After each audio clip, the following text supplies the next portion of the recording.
Então, com a palavra, Simone Silva.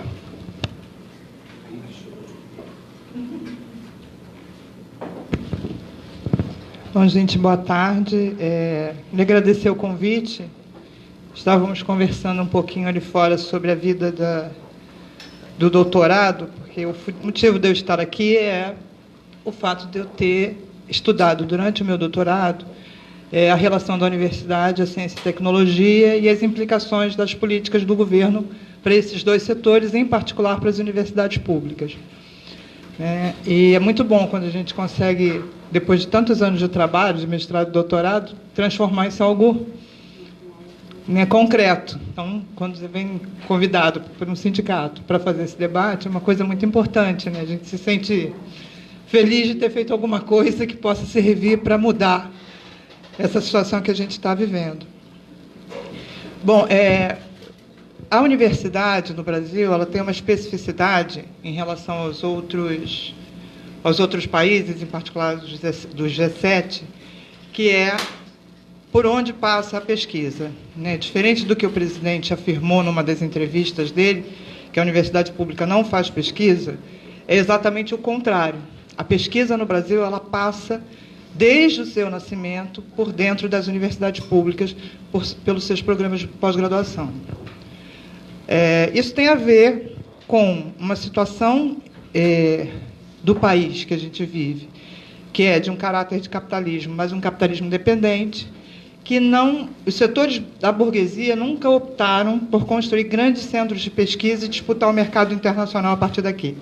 Pelo contrário, investiram em comprar tecnologia internacional e utilizar o que a universidade produz, não construir seus próprios centros de pesquisa. Isso tem uma relação direta com a falta de emprego para doutores e mestres no Brasil, porque num dos dados da pesquisa que eu levantei durante o doutorado, o destino dos doutores e mestres é o retorno à universidade.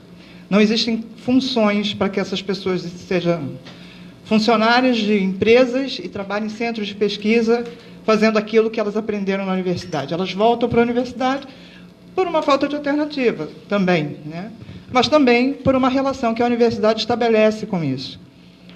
O fato da pesquisa passar por dentro da universidade transforma a nossa universidade em grandes centros de formação. Os nossos estudantes, desde a graduação, participam das atividades de extensão e de pesquisa, pelo menos até agora. E isso faz com que a gente tenha profissionais de um nível bastante importante, digamos assim. E esse profissional, formado por essa universidade, ele sai e o caminho dele é o retorno para a universidade como professor, para continuar fazendo pesquisa. Para aqueles que têm espaço, como a gente teve alguns concursos nessas últimas décadas aí, a gente teve uma entrada grande, mas daqui para frente não se sabe o que vai ser feito dos doutores e mestres que saem da universidade. Então, a gente tem, no período da ditadura, um investimento muito grande na construção desse parque de pesquisa que a gente tem hoje no Brasil. O Estado, a partir da ditadura empresarial militar, fez um movimento de construção desse parque e transformou em parte do seu braço para a ação. Então, para vocês terem uma ideia, a cada Plano Nacional de Desenvolvimento elaborado pelo governo militar, existia um Plano Brasileiro de Desenvolvimento Científico e Tecnológico para cumprir o Plano Nacional de Desenvolvimento que a ditadura implementava. Para fazer isso, você teve investimento financeiro e o crescimento da pós-graduação no Brasil. Então, no parecer Sucupira, 977 de 1965, nesse momento, a gente tem 36 programas de pós-graduação. Em 83, a gente vai ter mais de 1.000. Então, o investimento nesse período gerou a construção de mais cursos de pós-graduação. Essa informação é importante, primeiro, para clarificar, digamos assim, ou desmentir a informação de que a universidade não produz pesquisa. E, segundo, para a gente entender qual é o caráter desse investimento. É a construção de polos de produção de ciência e tecnologia para aquilo que o Estado quer. Então, nesse sentido, a autonomia do ponto de vista da produção acadêmica, ela nunca foi um espaço sério, um espaço concreto. Essa autonomia ela é dada para que você cumpra aquilo que o Estado te impõe para cumprir o Plano Nacional de Desenvolvimento. Então, os processos, os programas foram constituídos, tiveram muito dinheiro nesse período. No último levantamento que eu tinha feito nos programas nota 6 e 7, hoje, ano passado, foi quando eu fiz esse levantamento, 90% desses programas foram constituídos no período da ditadura.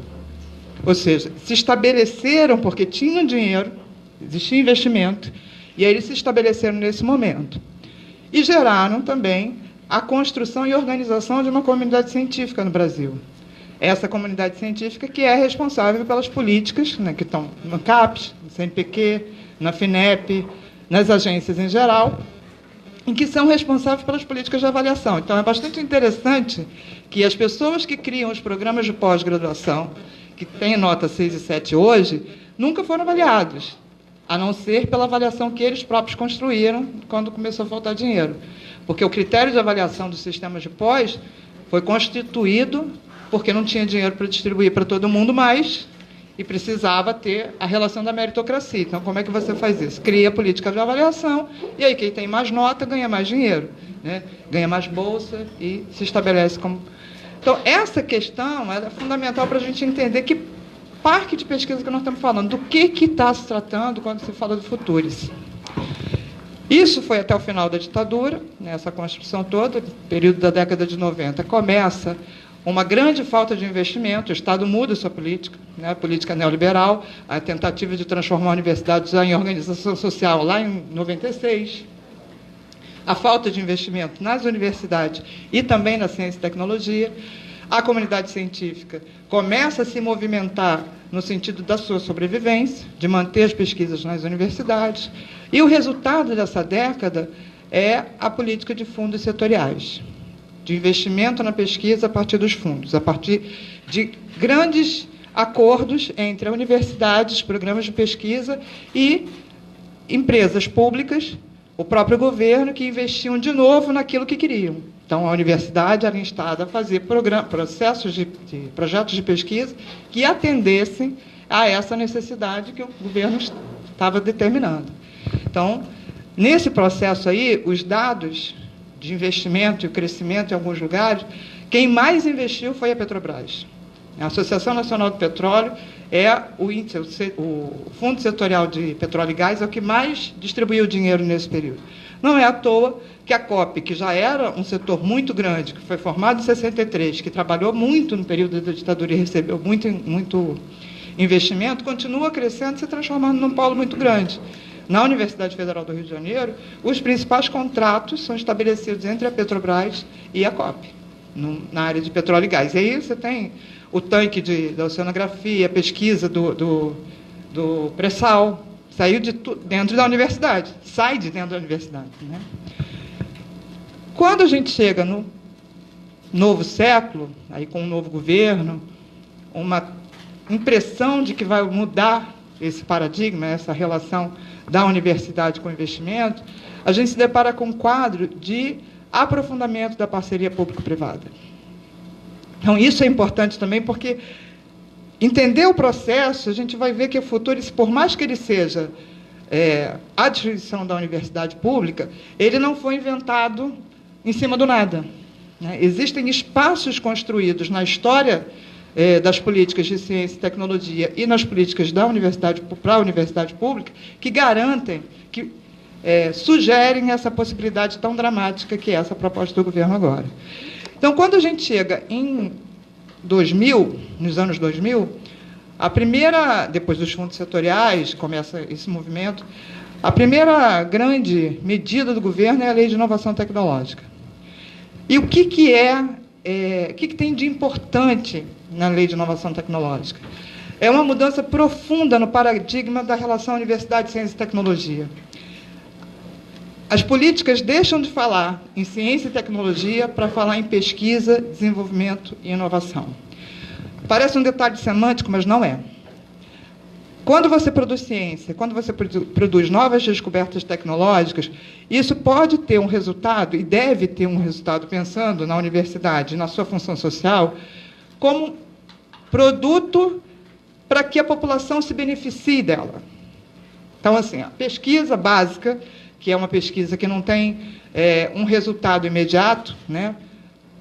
Os pesquisadores dessa área ficam anos numa mesma pesquisa, para no final o resultado nem ser positivo, mas outra pesquisa, se utilizar daquela, bom, e chegar a alguma saída, algum novo medicamento, algum novo tratamento anterior para evitar algum tipo de doença, no caso da saúde, por exemplo. Quando você deixa de falar disso para falar de pesquisa, desenvolvimento e inovação, você está falando de produto que precisa ser vendido e comercializado. Você está falando que a universidade vai deixar de perder, entre aspas, esse tempo da ciência básica para investir em inovação, em produtos imediatos, em produtos que saiam dali para o mercado. E não é a universidade pública quem deveria fazê-lo. Os centros de pesquisas privados, que deveriam estar contratando os doutores formados pela universidade, é quem deveria cumprir esse papel. E cumprem esse papel nos países centrais, nos Estados Unidos, por exemplo. Não é a universidade aquela que faz esse produto como seu único produto. Então, quando muda esse par, ciência e tecnologia, para tríade, pesquisa, desenvolvimento e inovação, você tem uma mudança radical no que é a função social da universidade. E isso foi feito ainda no governo petista, no início do governo petista, com a Lei de Inovação Tecnológica. A partir daí, você tem um crescimento gigantesco dos parques tecnológicos, né? A criação da Empresa Brasileira de Pesquisa e Inovação Industrial, que tem, na sua relação de trabalho, a ideia de que vai funcionar no financiamento com 1/3 da própria empresa, 1/3 da empresa brasileira, da Embrapi, 1/3 das empresas que vão investir em pesquisa e desenvolvimento e 1/3 das unidades, das instituições científicas que vão ser contratadas para fazer o trabalho. A única questão desse 1/3 é que a Embrapi é sustentada pelo Ministério da Educação e pelo Ministério de Ciência e Tecnologia. Então, essa relação é falsa. De dinheiro público, você tem 1/3 que entra da Embrapi, porque esse dinheiro sai dos Ministérios de Educação e Ciência e Tecnologia, 1/3 sai das unidades que produzem ciência e tecnologia, das credenciadas no ano passado. Das 34 credenciadas, 18 eram públicas. Dos 18, 10 são universidades federais e 6 institutos federais de ensino e 2 ligadas diretamente ao Ministério. Então, você vai ver que essa relação de dizer que vai entrar dinheiro da empresa para investir em pesquisa e desenvolvimento na universidade é uma fraude. Esse é um primeiro elemento. Segundo, os parques tecnológicos, os dados de investimento, de criação do parque tecnológico, você vai ter um percentual de dinheiro público que entra para criar o parque e para colocar o parque em movimento, e o dinheiro da empresa só entra na hora de fazer o resultado. Então, é assim que se investe no parque. A outra questão é a Lei do Bem, que abriu uma possibilidade de renúncia fiscal para as empresas que investissem em pesquisa e desenvolvimento. Esse levantamento, os dados da Lei do Bem, são dados interessantes, porque, embora o governo tenha feito esse dado, deixa eu tentar aqui achar o dado para poder falar para vocês como é grande a diferença entre o investimento público. Em 2006, 2,19 bilhões foram investidos em pesquisa e desenvolvimento pelas empresas. Aí foi feita a Lei do Bem, né? Que aí criou-se a renúncia fiscal, o investimento para que a empresa pudesse investir em pesquisa e desenvolvimento. Em 2014, 8,19 bilhões foram investidos. Então, uma mudança aí de 6 bilhões. Sendo que, em 2006, o valor da renúncia fiscal era de 23 milhões. Em 2014, foi 1,71 bilhão. Então, veja quanto que se ganhou de renúncia e quanto foi, de fato, investido. Por quê? Porque essa burguesia brasileira não se interessa em construir grandes centros de pesquisas no Brasil. Aqui nós não estamos discutindo nem a questão sobre o mundo, uma transformação social para o mundo socialista. Estamos discutindo o capitalismo. No capital, a burguesia no Brasil não se interessa em investir em ciência e tecnologia ou mesmo em pesquisa e desenvolvimento. Ela quer sugar do Estado esse funcionamento. E já a política nos governos anteriores permitia que isso acontecesse. Isso que eu estou falando da Lei do Bem, a Lei de Inovação Tecnológica, a criação da Embrapi, foram todas antes do governo Temer, entre o governo Lula e o governo Dilma. Em 2016, foi aprovado o novo marco tecnológico, né? E é uma questão interessante que o futuro se chama tanta atenção e o marco tecnológico não chamou tanta atenção assim. Em alguns lugares, quando eu fui falar sobre o marco tecnológico, as pessoas dizem assim, mas essa lei não pode ser aprovada.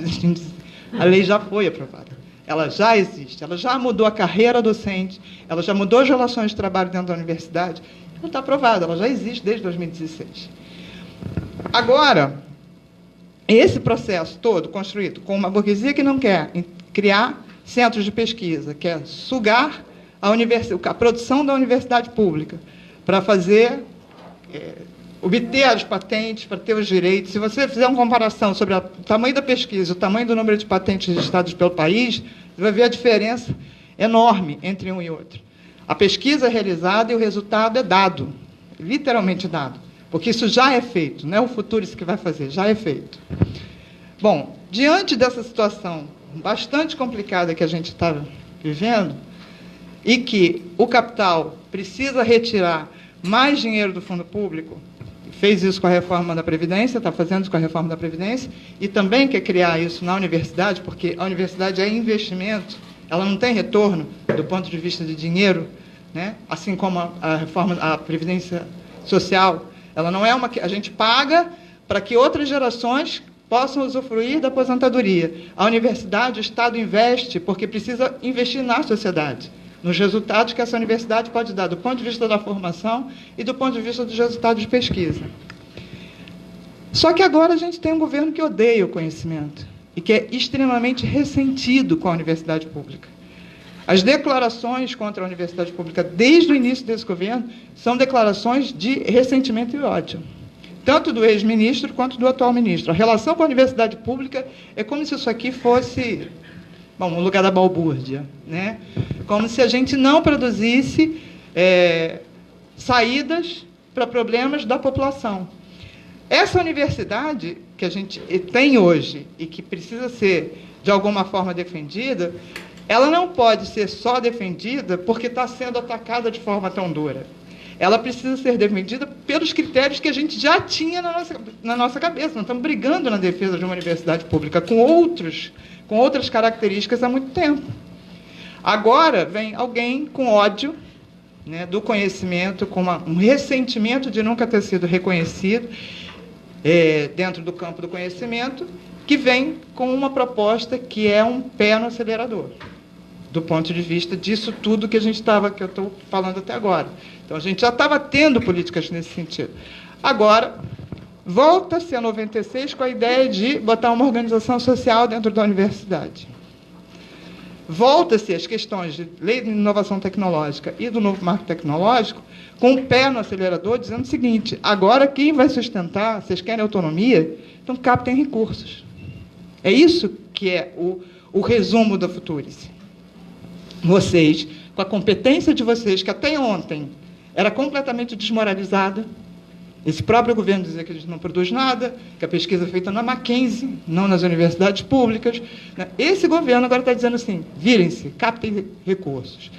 As pessoas que são ligadas às fundações das universidades, que estão muito chateadas, porque quando bota uma organização social, esse espaço de fundação está ameaçado, não como a gente queria ameaçar na história da defesa da universidade, mas por outra via, faz uma reflexão perfeita. O Fernando Pellegrino diz o seguinte, como é que vai ter investimento na universidade pública se vocês passam o dia inteiro falando mal da universidade pública? Qual é o setor privado que vai ser louco de investir num lugar de balbúrdia? Então, até para esses setores, essa proposta é ruim. A proposta prevê a entrada da organização social, diz que vai criar um comitê gestor para gerir o dinheiro, que ninguém sabe quem nem como, diz um regulamento. Vai ter um regulamento para criar. Da onde vai vir, não se sabe. É muito interessante, eu não sei se vocês todos tiveram acesso à leitura da lei, mas em vários momentos eles dizem que seria correto dizer o Ministério da Educação será responsável, o ministro será responsável. É um nome, quem vai mandar e desmandar é o ministro, não é o ministério ou a secretaria ou alguém que esteja ligado no seu cargo técnico responsável pelas políticas no país, nas universidades. Então, eles estão dizendo, vamos chamar uma organização social, porque vocês não sabem fazer a gestão da universidade, e a universidade precisa se sustentar, vai ter que fazer. E, para se sustentar, vai criar um fundo de investimento, que é uma coisa, né, completamente nova. Né? A gente sabe, está vendo aí, no setor da graduação, o crescimento do setor privado através da política de fundo de investimento. A Croton não é a maior empresa de educação do mundo, que está no Brasil, à toa, porque toda a relação criada no setor privado hoje é a partir de fundo de investimento. Então, o dono da Perdigão vende salsicha e vende conhecimento também. A gente não sabe que tipo de conhecimento, mas é o mesmo dono da Estácio. Então, aquelas universidades privadas que, né, os mais velhos conheceram, privados, mas que tinham alguma autoridade e respeito no mundo acadêmico, porque se impunham ser assim, a família Veiga de Almeida, ou hoje não tem nada disso. Hoje a relação é direta com o fundo de investimentos.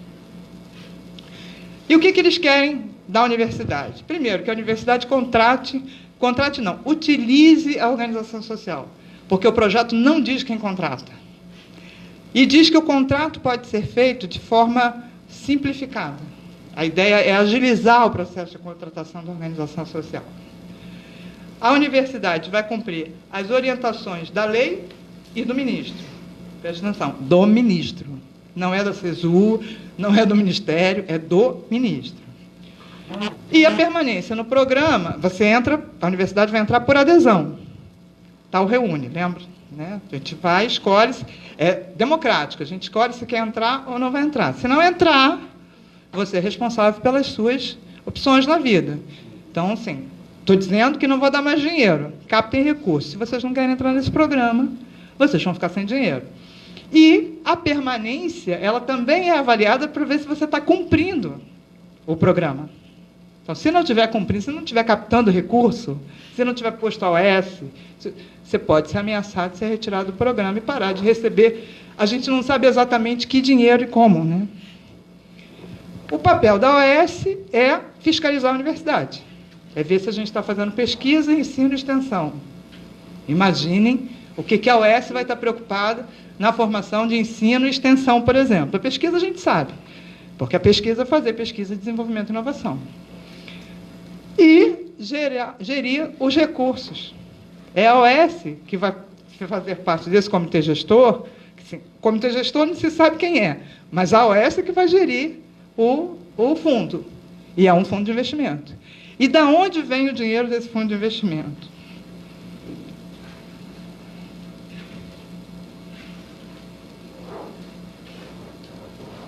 Esse aqui.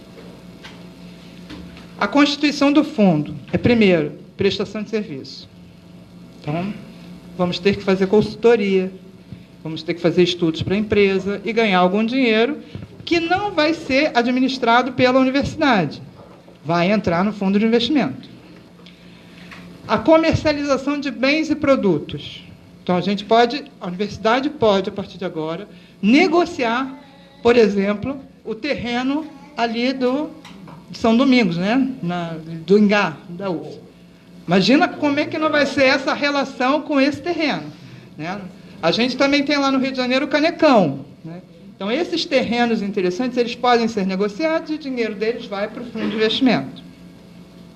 A alienação de bens e direitos. Produção intelectual, patentes que a gente já tenha, pode entrar na negociação, pode entrar como venda e o dinheiro entra como cota no fundo de investimento. Aplicações financeiras a realizar. Não sabemos muito bem o que é isso. Né? O que pode ser concretizado? Pode ser tudo, pode ser muita coisa. A exploração de direitos em propriedade intelectual, acordos com entidades nacionais e internacionais, que a gente também não sabe. Quando você tem uma linha muito ampla numa lei, te permite fazer tudo e qualquer coisa, certo? Doação de qualquer natureza. A gente pode receber doações de qualquer natureza e colocar nesse fundo. Leis de incentivos fiscais e doações da rentabilidade das cotas do MEC. Então, o MEC vai entrar com dinheiro no fundo de investimento. Além disso, os bens que podem ser negociados e vendidos, eles não são só o Canicão e o terreno do Engar. Todos os ministérios podem repassar os seus bens, os seus imóveis, para o Ministério da Educação, para o Ministério da Educação vender e colocar... Quer dizer, vender não, ele vai dar para a OS vender para colocar no fundo de investimento. Então, isso não é um aprofundamento do processo só. Obviamente que isso está calcado, está baseado, sustentado em políticas anteriores. Mas agora é de uma crueldade que a gente só pode dizer é a destruição da universidade. Não é mais só a sua mudança na função social. Porque se a gente começa a imaginar a sustentação de uma universidade pública nesses critérios, o que ela produz? O que ela pode produzir? Quem paga é quem determina. O dinheiro que vai estar ali, vejam, não vai entrar dinheiro privado. Se entrar, vai entrar muito pouco. Aqui é o processo de roubo do fundo público, dos bens, dos prédios, da produção intelectual. É isso que é a captação de recursos que eles estão dizendo, que precisa sustentar a universidade. Então, isso é muito, muito grave, não só no sentido da vida real da universidade, quanto do futuro. O que é uma sociedade com uma universidade calcada nesse marco? E a que ponto chega a burguesia brasileira que opta por reduzir o seu conhecimento a transformar doutores e técnicos da universidade em serviçais de empresa? É isso que a gente vai fazer nesses marcos aqui, é isso que está escrito que nós vamos fazer. Tem vários detalhes assim, que chegam a ser patéticos, como, por exemplo, na política de internacionalização, fazer contratos com escolas de idiomas privados. Na mesma semana, eles acabaram com o ISF, com o Idiomas Sem Fronteiras. Quer dizer, uma universidade, que todas as universidades no Brasil têm curso de letras. Nós temos os principais professores de inglês, de francês, de alemão, formados pelas universidades públicas. Mas a gente vai contratar o Cultura Inglesa, o FISC, para dar curso para os nossos professores, para trabalhar fora do país. E, ao mesmo tempo, o cara acaba com o Idiomas Sem Fronteiras, que era um programa, não sei se vocês conheceram, se alunos de vocês participaram, um programa maravilhoso, que era um curso online, de graça, que você fazia, entrava num nivelamento X lá e você testava a tua língua, o teu idioma que você queria de graça na sua casa, no seu horário que permitia. Agora não. A universidade vai continuar sendo de graça. O professor pode fazer o curso no FISC. Quem vai pagar? O Estado. Então, a privatização, a gente está meio acostumado a ver um processo de privatização que é assim, pega a empresa e vende. No caso da universidade, não é isso que está acontecendo. É pega a produção e dá. É isso que vai rolar se esse processo for aprovado. Tem uma questão importante para a gente pensar na possibilidade de aprovação ou não do projeto, que é como vai se comportar a comunidade científica. A comunidade científica, eu costumo dizer que é um ente, a gente parece que é uma coisa, né? Só que a gente conhece as pessoas, né? São todos da universidade, né? Saíram daqui ou estão aqui, né? Então, você tem lá na COP, você vai ter na medicina, você vai encontrar em vários lugares as figuras, né? Os PhDs aí, reconhecidos no mundo. Como é que vai se comportar esse grupo diante dessa proposta? Isso é uma incógnita e é uma questão importante para a gente avaliar, porque a postura da comunidade científica ela segue a regra de um país de capitalismo independente. A gente não tem uma comunidade científica capaz de se enfrentar com as políticas do governo. A autoridade tem, porque tem autoridade científica para fazer isso. Mas, no caso, como eu estava lembrando aqui para vocês, a questão do período da ditadura. Quem foi que abriu a boca para se enfrentar com a ditadura? Já teve presidente da SBPC que foi preso. E a SBPC estava fazendo acordo com o governo, aceitando, sim, dinheiro para fazer pesquisa. A relação que a comunidade científica, em geral, obviamente que você vai ter exceções, você tem pessoas que... Mas, em geral, a postura é uma postura de aceitar e ver como se perde menos. Foi assim durante todo o processo da construção do Parque de Ciência e Tecnologia no Brasil. Foi assim no período dos fundos setoriais, Primeiro o enfrentamento, depois como é que eu vou me sustentar, como é que eu garanto isso aqui. Basta lembrar que, no marco tecnológico, a presidente da SBPC era uma entusiasta da proposta. Uma proposta que mexe com a carreira docente, que estabelece a presença da empresa dentro do local de pesquisa, que diz que o que eu produzi ali, se eu comentar por fora, eu, técnico administrativo, estou passando num corredor e vejo uma conversa sobre uma pesquisa, se eu falar alguma coisa daquilo fora dali, eu posso ser responsabilizada criminalmente, porque o projeto de pesquisa é um resultado que vai ser dado para a empresa X que está sustentando aquele projeto, que permitiu a gente ter na universidade defesas de doutorado confidenciais. Processo de pesquisa, que todo o processo de pesquisa era feito para garantir o resultado que vai ser dado à empresa. Aquele produto não me pertence, não pertence à universidade, não pertence ao doutorando. Pertence à empresa que pagou a pesquisa que ele realizou. Então, isso não pode sequer ser divulgado numa banca pública. A banca tem que ser confidencial. Tudo isso que foi construído nesse período, que já era muito ruim, está numa situação agora, e essa comunidade científica compactuou com isso. Permitiu que isso acontecesse. Então, como é que ela vai se comportar diante desse processo? Eu tenho a impressão de que pode-se começar a ter pressões pontuais, questões a serem negociadas por essa comunidade. Ou seja, meu interesse, como eu falei aqui, o exemplo dos ligados às fundações, né?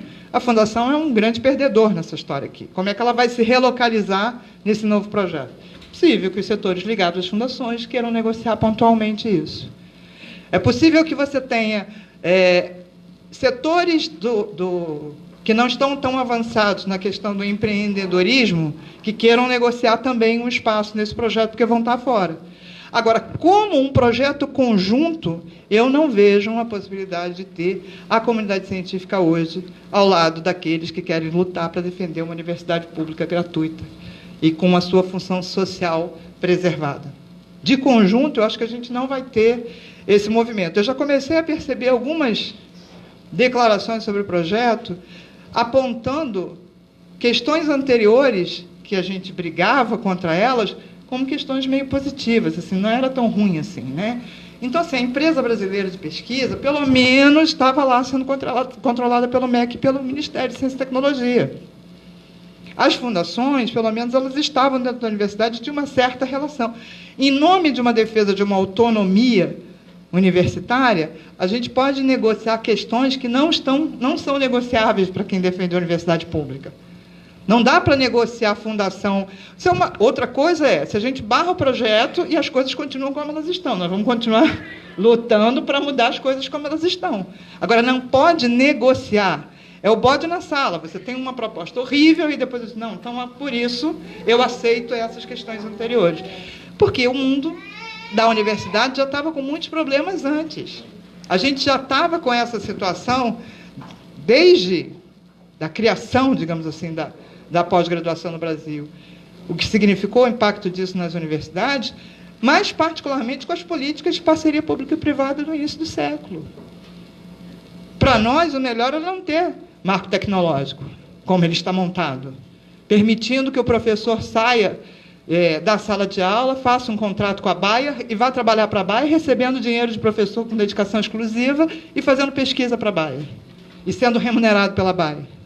E autorizando a contratação de professor substituto por 4 anos. Essa universidade não é a universidade que a gente quer. Vocês imaginem professores titulares importantes na pesquisa nunca vão ser encontrados em sala de aula. Nenhum aluno vai ter o privilégio de ser aluno de fulano ou cicrano, porque essas pessoas vão estar envolvidas com projetos de pesquisa que dão dinheiro. Então, isso já era um marco tecnológico. Agora, o que eles estão dizendo eu já disse que vocês não queriam, vão buscar dinheiro, porque eu não vou dar mais. Porque no meio dessa conversa toda, você tem a emenda constitucional 95. Você aprova o marco tecnológico, aprova a emenda constitucional 95, e agora vem o Futurice. A orientação é o quê? A universidade não é um problema do Estado. Nós não queremos sustentar isso. Pelo contrário, nós queremos fazer com que isso dê dinheiro para os setores privados, particularmente para os setores ligados aos fundos de investimento. Então, essa universidade que está se criando no Futuris é tragédia, é a destruição. Mas a gente não pode achar que foi do nada que isso surgiu na nossa cabeça. Senão a gente vai começar a achar que as coisas anteriores eram boas, né? E derrotar esse projeto é uma questão essencial, a gente precisa fazer isso. A gente vai precisar se aliar a todas as pessoas que defendem essa universidade, porque a preocupação, eu volto a falar isso, eu já ouvi isso, me assusta. Essa história de dizer que as fundações e que a Embrapira, menos pior. A gente não pode ir pelo caminho do menos pior, é barrar o projeto, barrar esse projeto, e continuar na discussão sobre a universidade que a gente quer. Na luta para barrar questões anteriores que foram colocadas, que são muito ruins para a universidade.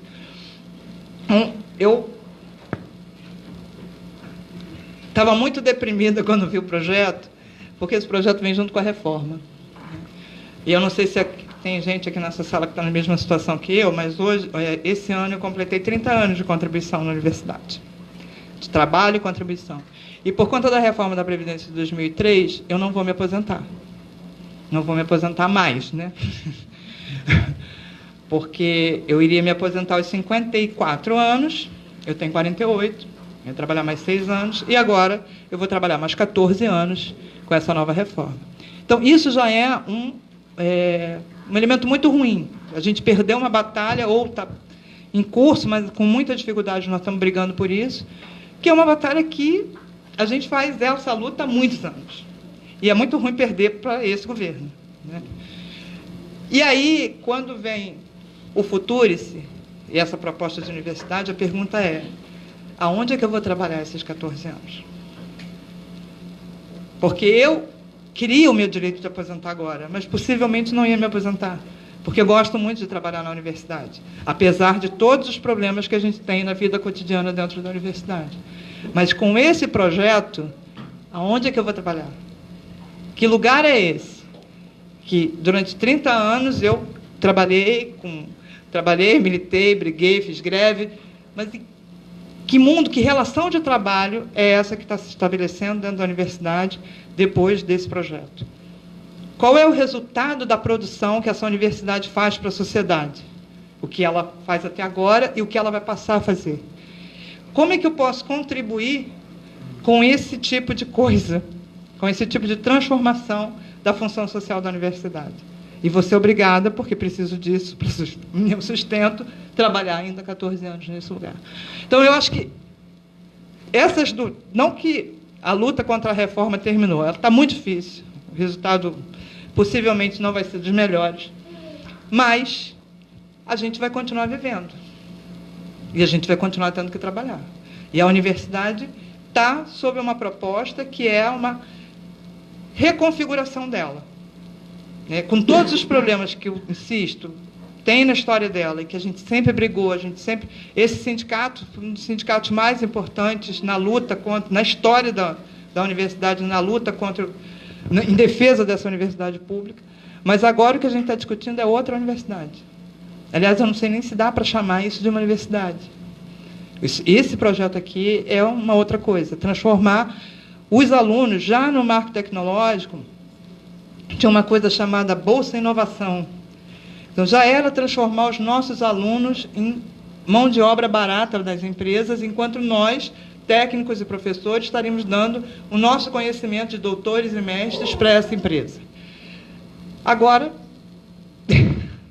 a gente está indo para uma ladeira abaixo do ponto de vista da estrutura central da universidade, do que é a função social da universidade.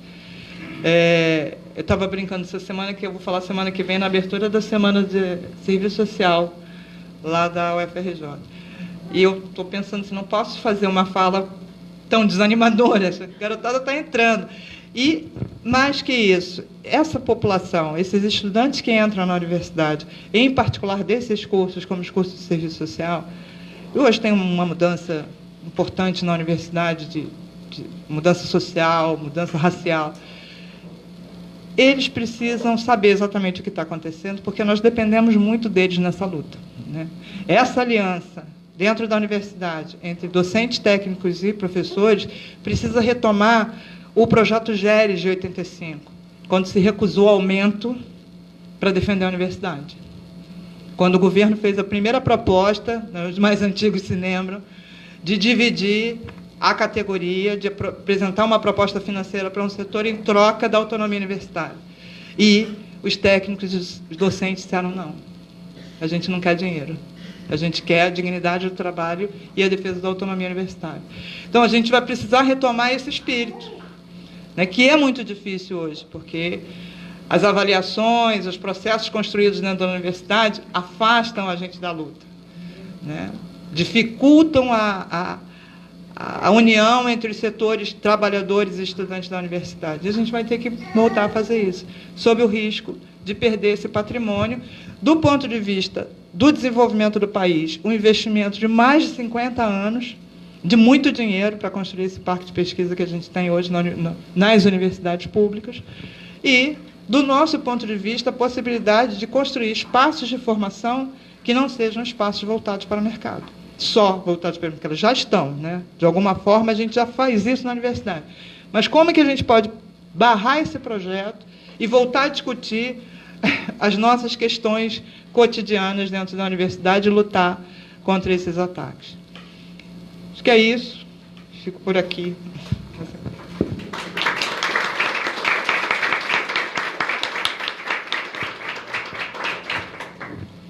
Então, agradecemos a Simone Silva pela excelente os elementos que nos trouxe para a gente depois poder debater aqui conjuntamente, também com quem nos está assistindo online. E agora a gente passa a palavra para a professora Evelyn Farage, pelo tempo de 40 minutos. Se precisar de mais, ela deixa assim.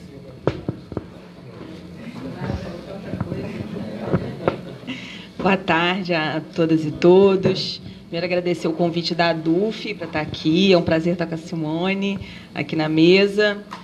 Então, acho que eu também tenho pensado muito, como a Simone, como ir para os debates, né? Acho que eu já estou em pelo menos 5 mesas de hoje até semana que vem, só para falar do Futurice, né?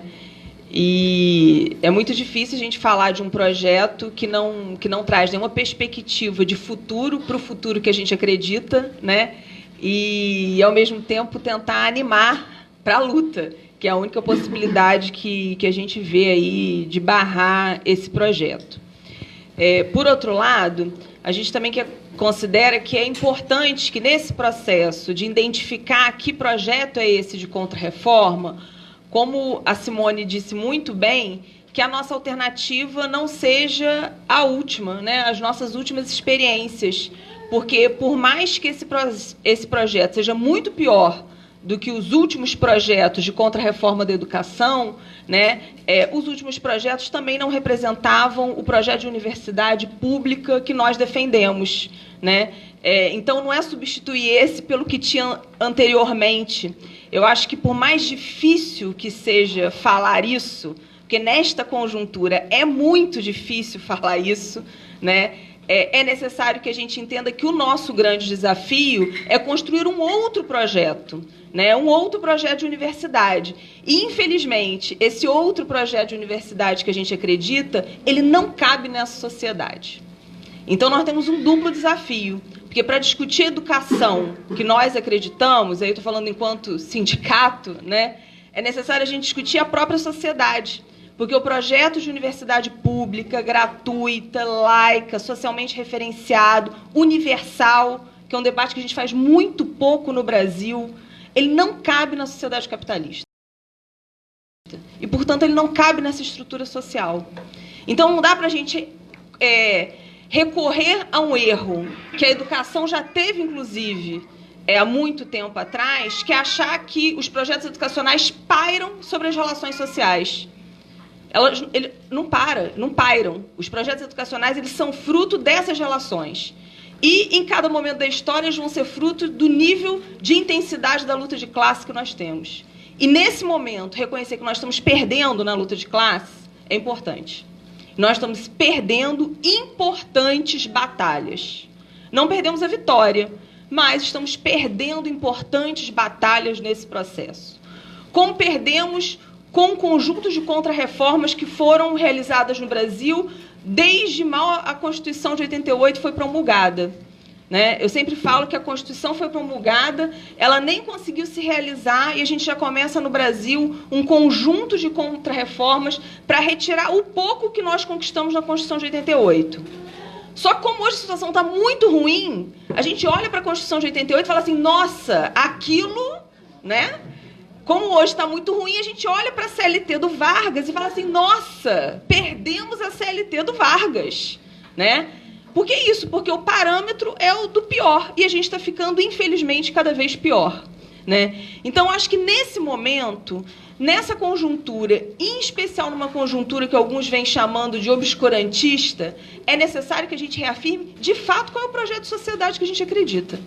E o projeto de sociedade que a gente acredita, e o projeto de educação que a gente acredita, é antagônico ao projeto do capital.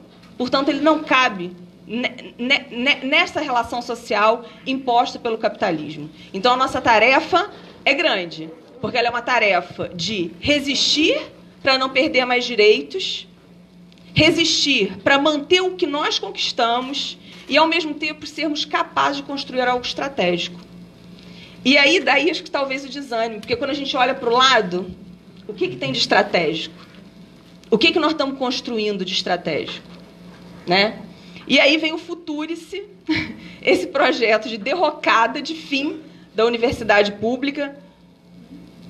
E é engraçado, porque acho que nós, sindicalistas, a gente a vida toda fala que estão atacando a universidade, a educação e querem acabar, né? Eu fico imaginando esse pessoal que escuta a gente há muito tempo, né? Fala, mas vem esse pessoal com o mesmo discurso de sempre. Isso também é um outro elemento importante para nós. Por quê? Porque esse projeto só é tão desastroso para nós no Brasil porque nós resistimos muito ao longo dos últimos 40 anos no Brasil. E o capitalismo não conseguiu realizar plenamente o projeto que ele tem para a educação, como ele realizou na maior parte dos países da América Latina. E isso é muito importante. Catarina, que vai vir aí no próximo debate, vai poder ajudar muito ao trazer, por exemplo, a realidade de Portugal, né? Mostrando como que, por exemplo, o processo de Bolonha e os outros projetos de contra-reforma da educação, eles se materializam plenamente em vários países.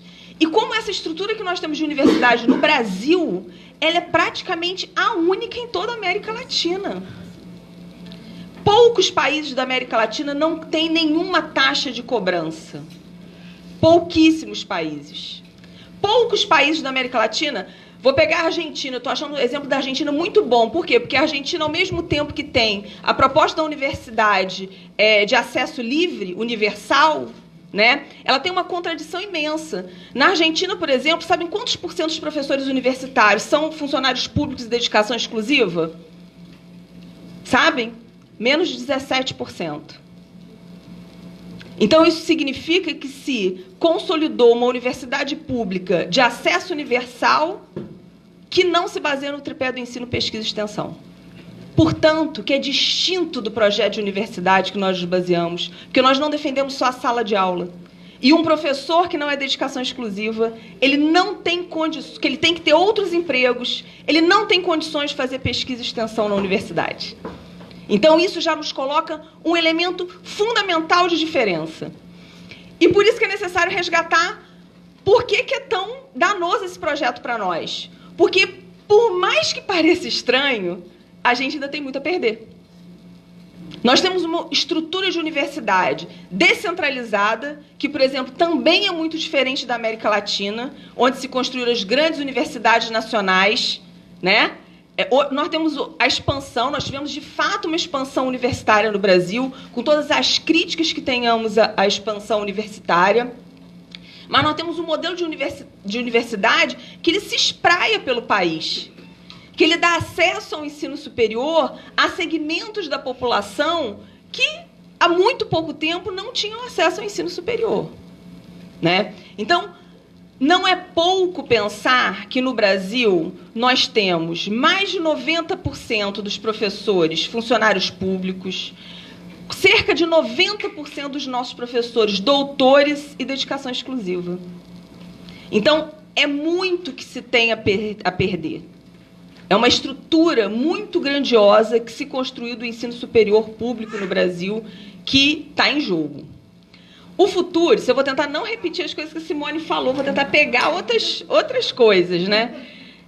Que eu tenho acordo com tudo que a Simone colocou, né? O Futurice, a primeira questão que eu acho que é importante a gente chamar a atenção, porque vai ser um embate que nós vamos ter, foi a forma como esse projeto aparece. Diferente da maior parte dos outros projetos, esse foi um projeto que não foi negociado com, eu não diria com ninguém, porque ele foi negociado com alguém, mas não foi com a gente, né? E nem com os gestores. O Futurice é uma imposição de diálogo exclusivo com o mercado. Diferente, por exemplo, do Reúne, que o governo negociou durante 2 anos com os gestores, 2 anos com os reitores, para fazer aquele monte de meta que eles mesmos não iam cumprir, né? Fazer essa expansão de dar aula em container, de não ter professor, de não ter técnico administrativo, não é isso? Mas expandiu a universidade, a gente recebe hoje muito mais alunos do que nós recebíamos há 10 anos atrás.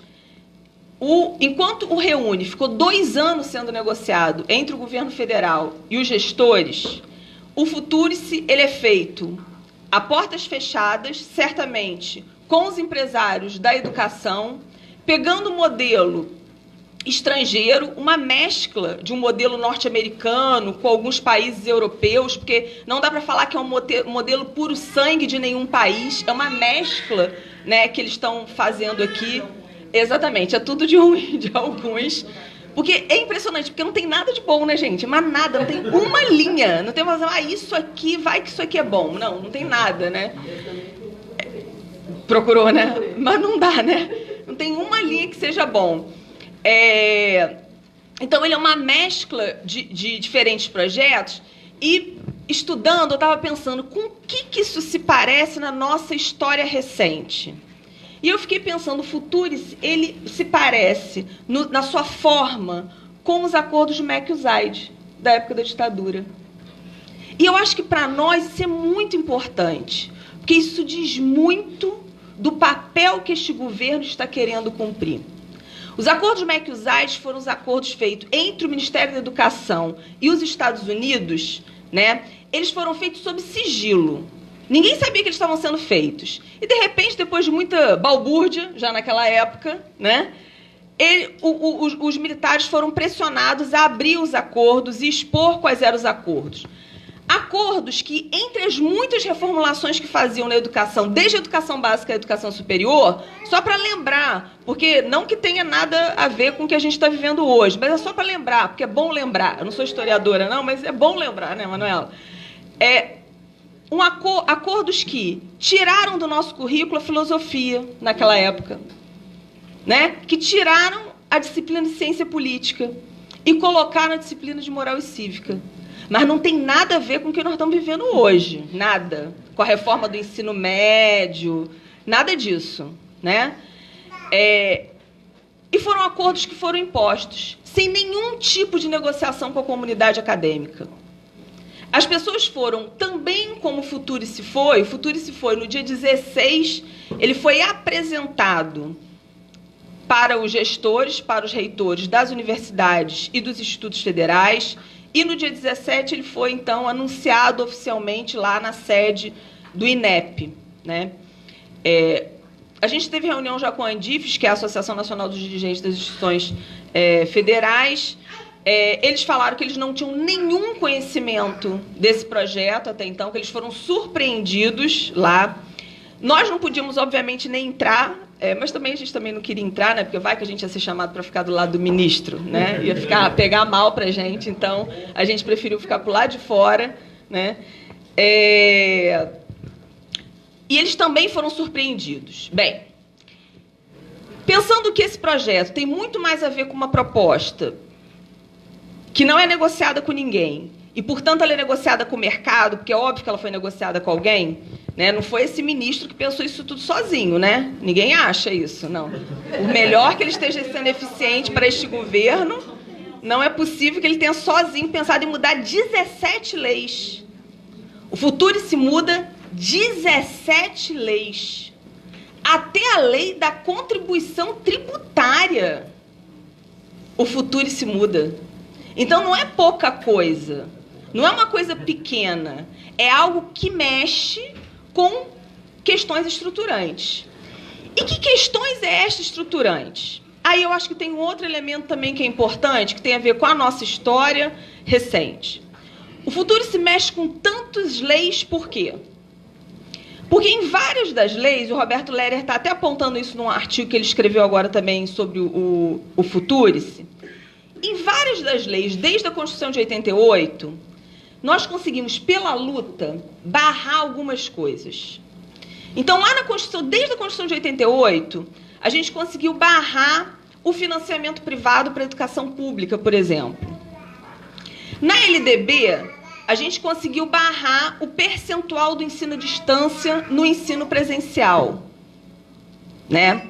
No novo marco de ciência e tecnologia, que Simone já falou, a Bessa nem vou falar muito dele, mas só para a gente pensar que o Futurice, ele altera algumas leis e, por outro lado, ele regulamenta outras, que é o caso, por exemplo, do novo marco de ciência e tecnologia, que foi do governo Dilma. O novo marco já previa a cessão de pessoal, né, ou seja, funcionários públicos e espaço público para a iniciativa privada. Sem ônus, é claro, porque o Estado brasileiro é bondoso, né? Então, sem ônus para a iniciativa privada. Só que como fazer isso? Como fazer isso? O Futurice vai falar como fazer isso. Através de organização social. Então, um conjunto de ações e de lutas que nós tivemos ao longo das décadas, tentando barrar uma coisa ali, outra acolá, né? O Futurice vem o quê?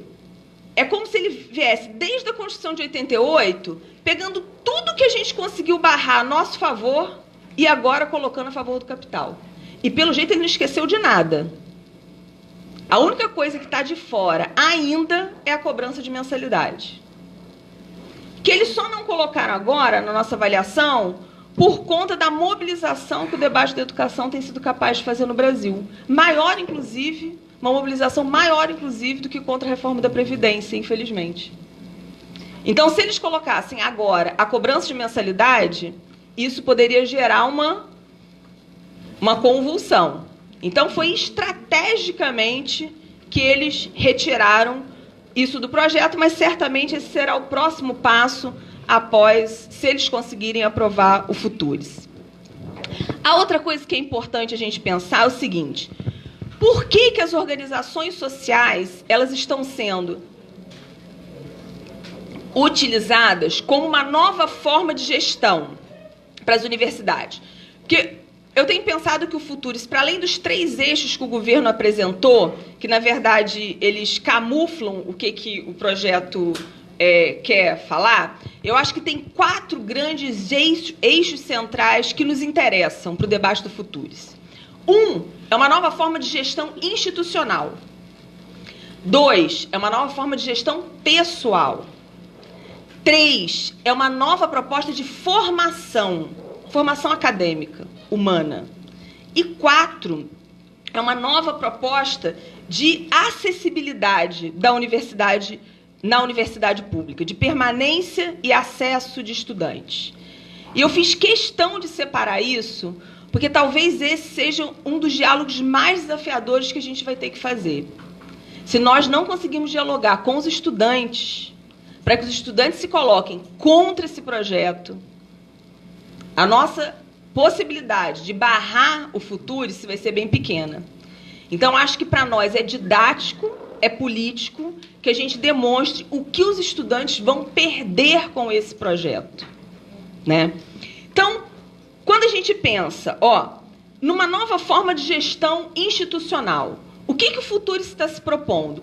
Por que organização social, se nós já temos as fundações de direito privado dentro das universidades? Alguém já se perguntou isso? Qual que é a diferença de uma para outra? Por exemplo, tem universidades públicas, como, por exemplo, a Unicamp, que tem mais de 30 fundações de direito privado dentro dela. Nós aqui só temos 1 ou 2, né? Que é Fundação FEC, né? Euclides da Cunha. Na UFRJ tem mais 5, né? Mas tem universidades que têm muitas fundações dentro delas. Qual que é a diferença da organização social para a fundação? A organização social foi a forma que o governo achou de burlar a PEC do teto. Por quê? Tudo aquilo que entra como verba via as fundações de direito privado, elas entram na verba da universidade. Qual é a grande... E isso faz com que o recurso que o governo federal tem que repassar para as instituições diminua. Qual foi a grande crise, por exemplo, quando a UNB teve a ocupação dos estudantes e que teve aquele monte de movimentação? Qual era a argumentação da reitora da UNB? Nós temos dinheiro, deixem usar o nosso dinheiro. Só que o problema é que se a UNB usa o dinheiro que ela tem, que ela capta por conta própria, capta como? Com um monte de imóveis que ela tem alugado, agora se cobra aluguel pelos apartamentos dos professores, com cessão de espaço. A UFRJ, que é mais fácil a gente visualizar, o SEMPES não está ali de graça, por mais bondoso que o governo seja, os reitores também, né? A gente sabe que é muito legal, o Roberto era muito legal, mas, né? O SEMPES, aquele monte de empresa que tem dentro, por exemplo, do fundão, elas pagam a universidade, né? Esse dinheiro, quando entra via fundação, ele entra no teto da universidade, do orçamento da universidade. E esse teto bate na PEC. E aí, o que acontece? O dinheiro que o governo federal repassa tem que diminuir. Entendem? A OS é a forma do quê? Tanto que essa foi uma das falas do ministro no INEP. A OS é a forma de fugir da PEC do teto. E é a maneira que vocês vão ter de conseguir mais recursos. E ficar ricos, professores que forem sortudos, vão conseguir, inclusive, ficar rico no Brasil. Né? Como professor. Né?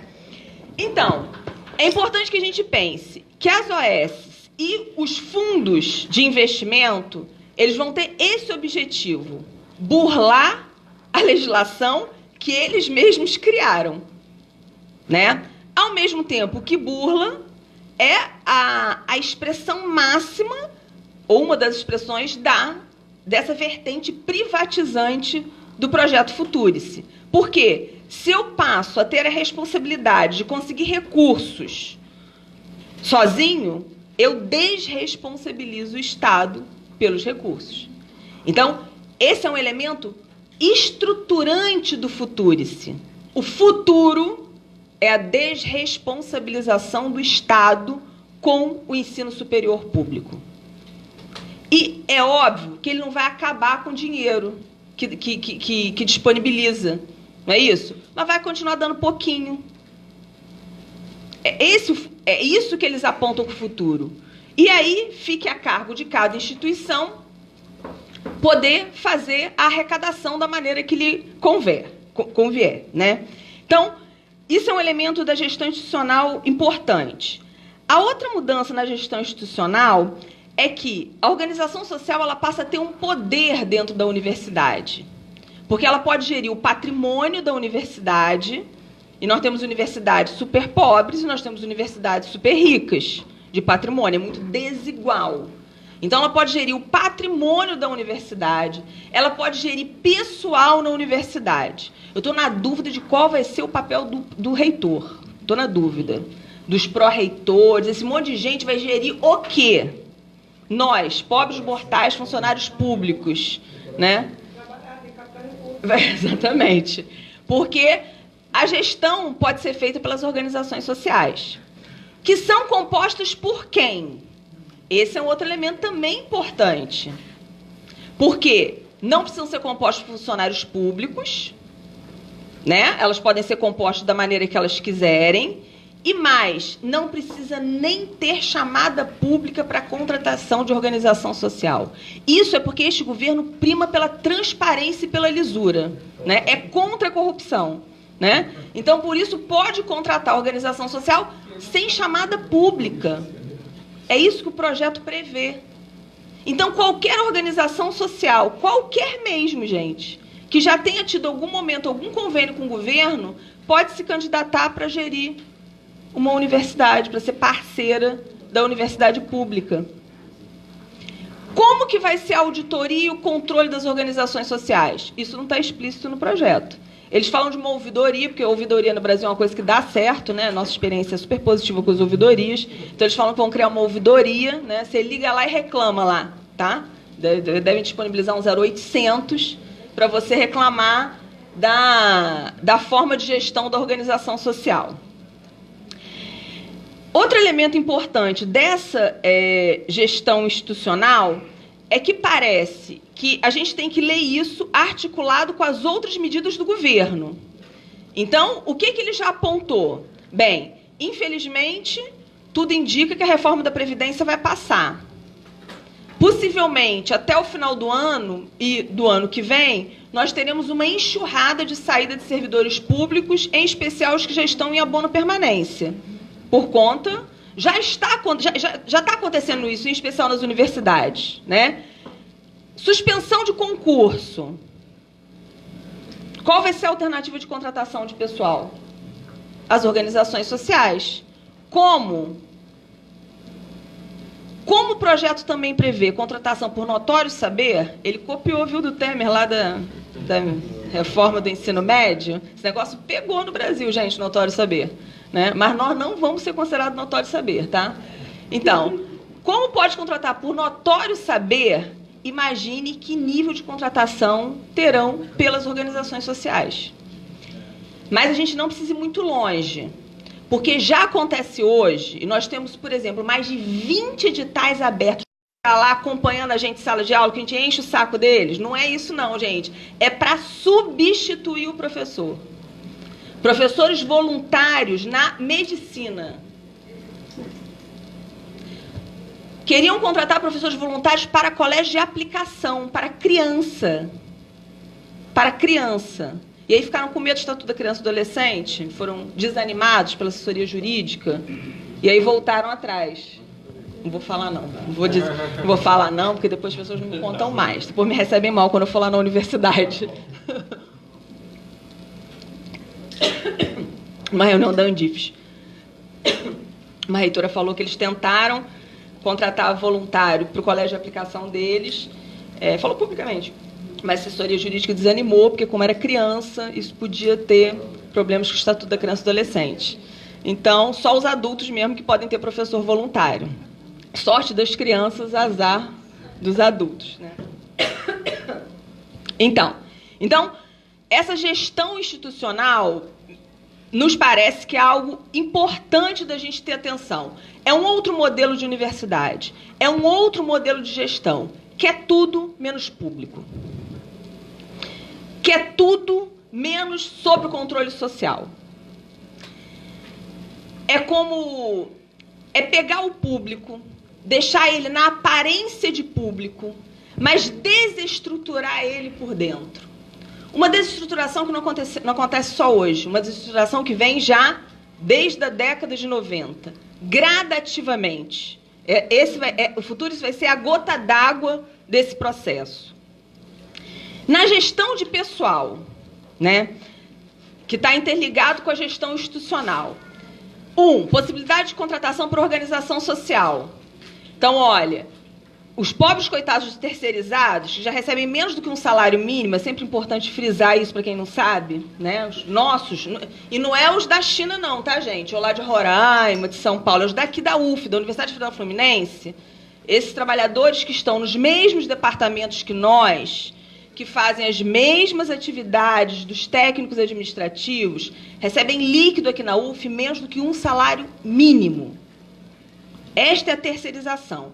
A OS, como é muito generosa, é uma organização social. Vocês imaginam que com esse nome, organização social, é mais generosa que uma empresa terceirizada, né? Então, a gente está imaginando, vocês imaginem o nível que uma organização social vai ter para contratar os trabalhadores. Então, a perspectiva vai ser contratação de pessoal para organização social, estímulo ao notório saber, mas se intensifica, e eu acho que aí tem uma mudança qualitativa na gestão de pessoal, o quê? Primeiro, uma competição entre os professores. Os professores no futuro estão sendo incentivados a ser empreendedores. Eles vão ter que ir atrás de captar recursos. E aqueles que forem premiados, inclusive, vão poder ficar com dinheiro. Veja só, alguém vai querer ser premiado e não ficar com dinheiro. É tudo, né? Mas não agrega ao salário. Quando você sair da OS, isso você para de receber, obviamente, né? Então, isso está claro no projeto. Então, uma competição entre os professores. Os professores vão ser incentivados a apresentar projetos para poder captar recursos para fazer a nossa função de funcionário público. Porque a nossa função é dar aula, fazer pesquisa e extensão. A gente é pago para isto. Mas, para fazer isso, agora nós teremos que captar recurso. E outra desigualdade de gestão de pessoal que se insere. O professor empreendedor que conseguir um projetinho e recursos, ele não vai precisar nem fazer pesquisa e extensão. Ele vai poder só dar aula, sabia? Só dar aula. Então, é a quebra do tripé do ensino, pesquisa e extensão. É o quê? É a generalização daquilo que já acontece hoje em determinadas áreas. Vocês já se perguntaram por que um juiz dá aula na UF? Ai, meu Deus, tomara que não tenha nenhum juiz ouvindo. Já se perguntaram? Por que o médico mais famoso de Niterói... Não sei não se o médico mais famoso é professor da UF, não, tá? Mas eu sei que os melhores médicos de Niterói são tudo professor da UF. Isso eu sei, né? Por que os médicos, os melhores médicos da cidade, são professores da universidade? Por quê? Porque nós somos o selo. Imagina, eu já cheguei na... Não vou falar mais. Maior especialista de uma... Não vou falar qual a especialidade para não entregar. Não vou entregar. Aí chego lá, eu marquei como uma pessoa, né? Como todas as outras pessoas. Chego lá, está o quê? O calendário da DUF em cima da mesa. Aí eu falei, meu Deus do céu, é da UF. Aí eu perguntei para a secretária, ela é professora da UF? É? A senhora conhece? Eu falei, não, imagina, eu não conheço. Não conheço. Sindicalizado da DUF. Com o consultório, bam, numa determinada área. Estou falando isso brincando porque isso é natural, Niterói é desse tamanho, todo mundo sabe que os melhores médicos da cidade são todos professores ou ex-professores da nossa universidade, né? E por quê? Porque leva o selo da universidade, leva a chancela da universidade. Isso... Que isso, gente? Eu cheguei nem na metade. Vou parar de falar. Isso vai se generalizar para a universidade toda. Mas tem um detalhezinho. Todas as áreas são áreas de interesse do mercado? Não. Aí a gente já entra no terceiro ponto, que é o da formação. Como vai ficar a formação na universidade pública? E me parece que, no âmbito da formação, o mais danoso é que a produção do conhecimento vai ser subordinada aos interesses do capital. E aí sim, nós vamos perder absolutamente a autonomia na produção do conhecimento. Quais as empresas vão querer financiar projetos com negros e negras, mulheres, quilombolas, ribeirinhos, indígenas, LGBTs? Quais empresas? Tem uma porção interessada, né? Não tem. Vai ser selecionar as áreas de produção do conhecimento e de extensão. Portanto, empobrecer a universidade pública. Tirar dela o seu caráter amplo de produção do conhecimento. Destituir a educação da sua essência, que é a diversidade. Isso é um elemento que os alunos perdem. Se esse projeto for para frente, os alunos vão entrar numa universidade pobre, homogeneizada. O que esse projeto do futuro pretende? Voltar ao passado. Um passado onde só algumas áreas tinham investimento na educação. Um passado onde a história era contada por brancos, homens, heterossexuais. É para esse passado que o Futures quer fazer a nossa universidade voltar. Porque neste projeto não cabe a diversidade, não cabe a pluralidade, porque só cabe quem conseguir se vender no mercado. E o mercado não está aí para comprar todos e todas. Possivelmente muitos poucos de nós aqui dentro, talvez o Zé, lá da física, produza algum conhecimento que interesse ao mercado. Relatividade geral e cosmologia? Eu não sei também. Só para filme de ficção científica. Nem você, então ferrou. Então essa sala tá ruim, gente. Por quê? Porque uma boa parte do conhecimento produzido nas universidades é um conhecimento pensando no desenvolvimento humano, do desenvolvimento social, na melhoria da qualidade de vida da população. E isso não interessa ao mercado. Já imaginaram as pesquisas voltadas para determinadas doenças que atingem pobres? Qual a empresa farmacêutica que vai financiar? Então, no âmbito da formação, eu acho que nós temos talvez...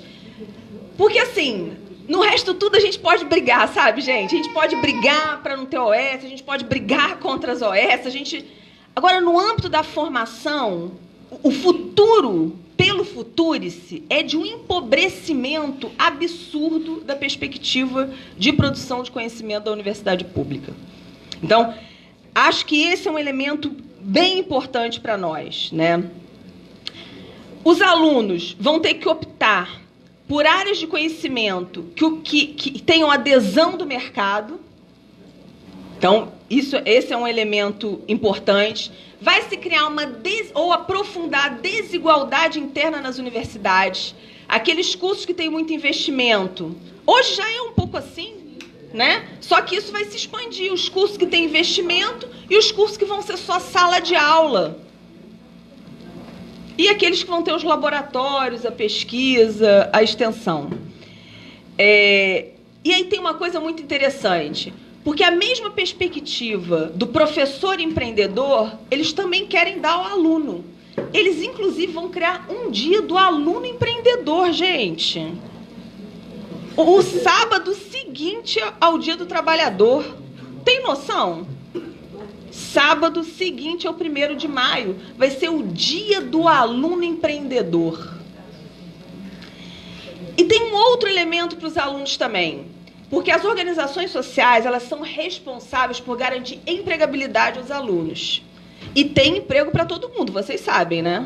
Todo mundo. Tem 12 milhões aí de desempregados, eu não sei por quê, né? Porque, como diz o nosso presidente, nem tem fome nesse país, né? E nem desemprego, então eu não sei porque as pessoas estão desempregadas. Aonde será que esses estudantes vão ser empregados? Alguma vaga ideia? Substituindo os técnicos administrativos que não vão ser contratados. Eu fiquei lembrando de uma bolsa que tinha na minha época, que era uma bolsa de assistência estudantil, Bolsa Trabalho, treinamento. Isso vai ser o foco da universidade, botar aluno para trabalhar na universidade. Começamos o semestre com o campus do Gragoatá, com um mato quase do nosso tamanho, né? Terminou assim também, né? Começou e terminou. Tiveram várias boas e brilhantes ideias. E uma delas, que eu escutei, mas eu escuto e passo, finge que eu não ouvi, né? Era fazer um mutirão com os alunos para capinar a universidade. Foi feito. Ai, gente, tá vendo? Ó, meu Deus do céu. Ó, eu só quero dizer que eu sou contra as propostas de mutirão que substitui o poder público, tá, gente? A gente tem que cobrar da reitoria fazer a capina da nossa universidade, né?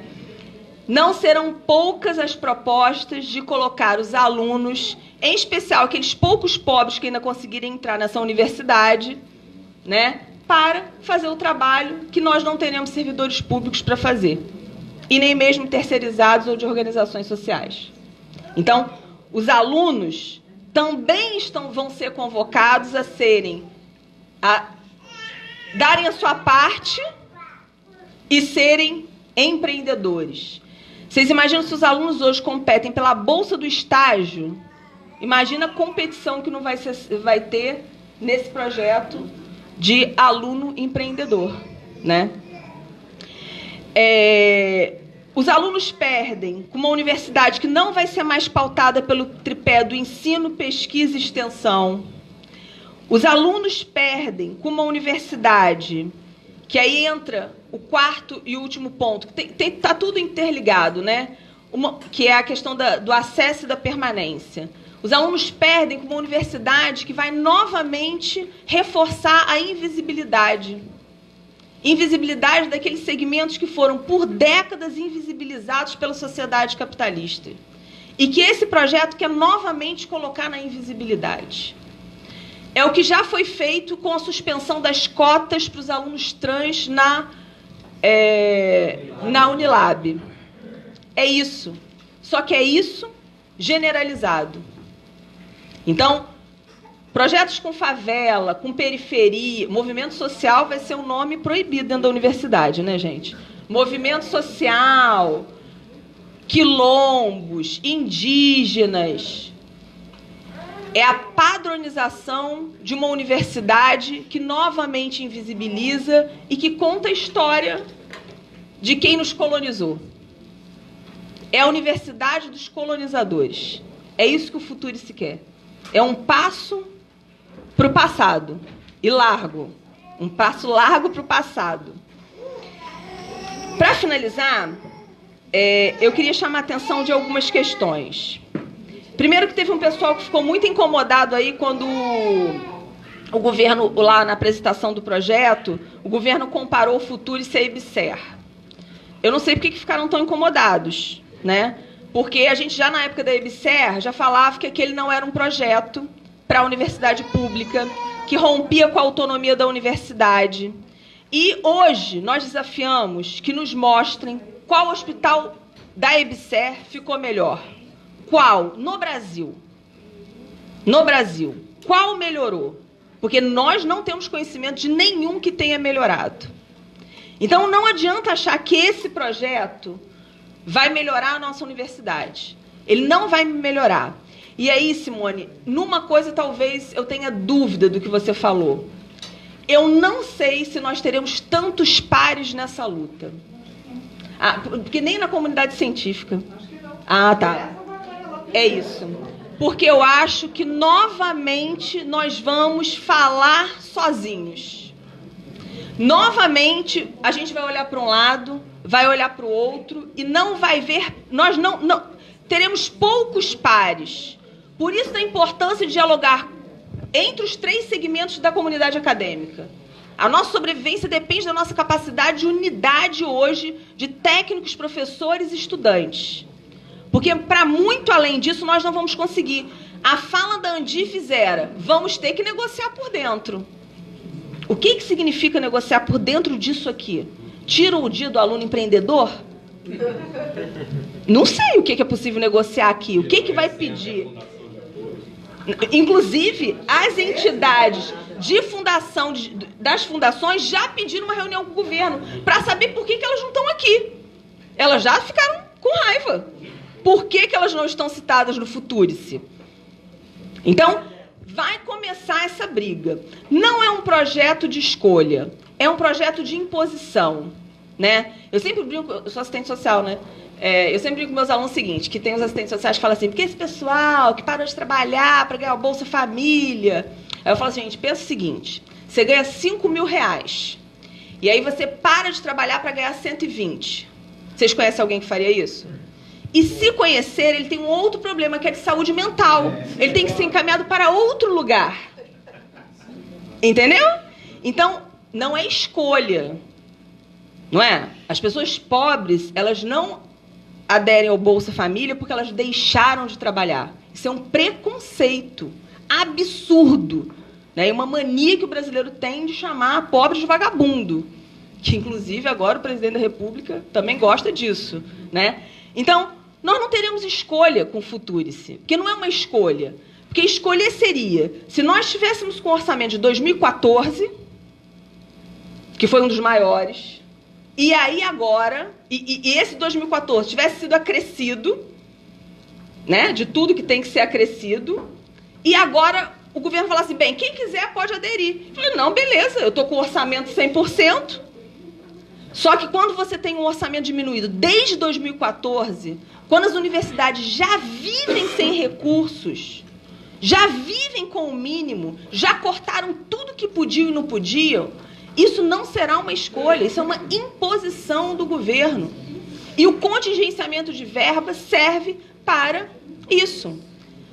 Resta agora saber qual vai ser a posição dos nossos gestores. Nós sabemos qual será a posição do nosso sindicato. Resistir com todas as forças que nós pudermos a esse projeto. Tentar mobilizar a categoria e usar todos os recursos que nós pudermos para barrar esse projeto. E os reitores? Vão fazer o quê? Vão tentar negociar por dentro?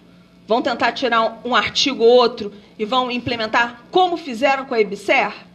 Acho que essa é a pergunta que nós temos que fazer hoje para os nossos reitores. Obrigada.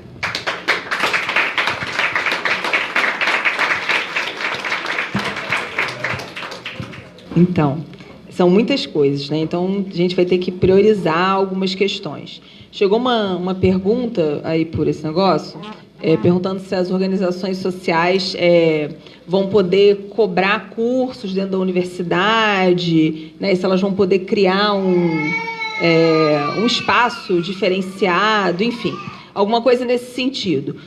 Não está tudo explícito das possibilidades que as organizações sociais vão poder fazer.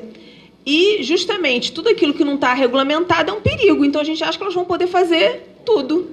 Porque se não diz que não pode, pode, né? Então, a gente acha que assim, é um risco. É um risco. Tem uma coisa no projeto, porque já virou projeto de lei, que também não está explícito e que pode servir como gancho para essas cobranças aí, né? Inclusive entradas de alunos para cursos que não necessariamente passem pela regra de entrada do Enem, que são as sociedades de propósito específico, SPE. Pois é, o projeto não deixa claro o que é, mas diz que os departamentos vão poder ter isso. Então, podem ser pequenas organizações de professores de áreas específicas que vão ter o seu mundo paralelo com o selo da universidade ali dentro, né? Então, enfim, acho que é temeroso e acho que são muitas as possibilidades, de fato, de se esse projeto passar, dele mudar, de fato, todo o status desse sentido público da universidade. Acho que o Raoni tocou numa questão que é fundamental, que é o nosso desafio de dialogar com a população, né? Eu lembro quando a gente estava aqui na batalha contra a EBSER e que a gente decidiu ir num sábado lá para o Largo da Batalha recolher assinatura. E numa manhã nós recolhemos 5.000 assinaturas no Largo da Batalha. Nós fizemos uma ligação simples, que era explicar para as pessoas que o que queriam fazer com o Antônio Pedro. O Antônio Pedro é um hospital de referência da região. Nós temos que explorar isso, entendeu? Que o que queriam fazer com o Antônio Pedro é o que depois iam fazer com o posto de saúde. Tinha um posto de saúde ali do município, né? E as pessoas entendiam imediatamente, né, que aquilo ali ia atrapalhar a vida delas, que elas iam ter dificuldade de acesso, não sei o quê.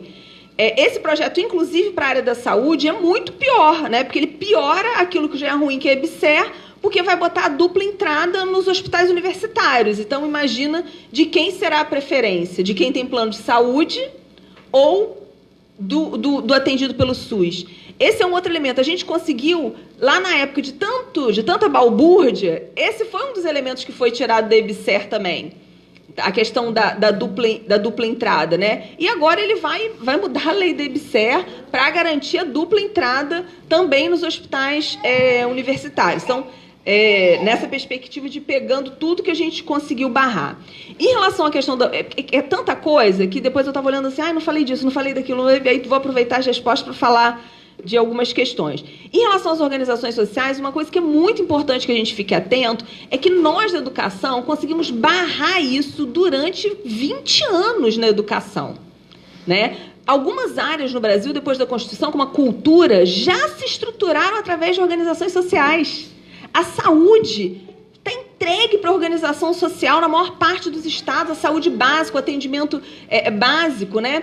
E em nenhum lugar deu certo. A gente viu aqui no Rio, com o Viva Rico, exatamente, fechando posto de saúde, uma corrupção só, péssimo atendimento à população. Então, quer dizer, nós conseguimos barrar e nós temos que continuar barrando. Não existe possibilidade de diálogo com esse projeto. Não existe, não tem reforma, não tem tira isso, coloca aquilo. É barrar esse projeto. Essa é a nossa possibilidade, né?